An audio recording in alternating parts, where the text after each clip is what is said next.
एक शेर जंगल में शिकार पर निकला था।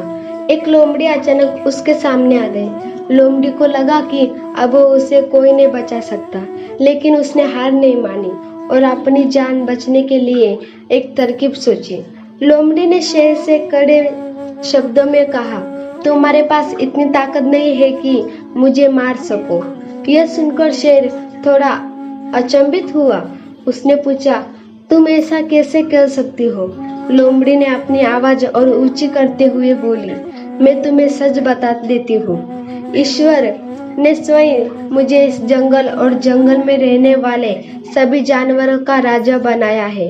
यदि तुमने मुझे मारा तो यह ईश्वर के विरुद्ध होगा और तुम भी मर जाओगे।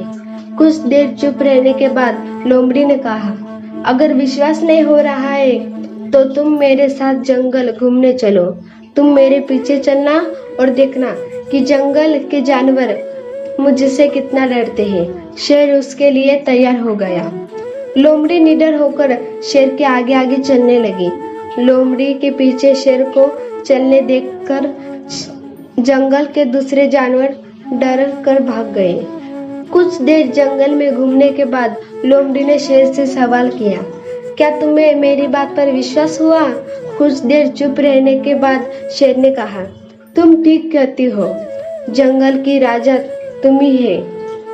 परिस्थितियों कितनी भी विपरीत क्यों ना हो, हम अपने दिमाग का इस्तेमाल कर उसे अपने पक्ष में कर सकते हैं। हमारा दिमाग प्रोग्राम के आधार पर काम करने वाला कंप्यूटर नहीं है।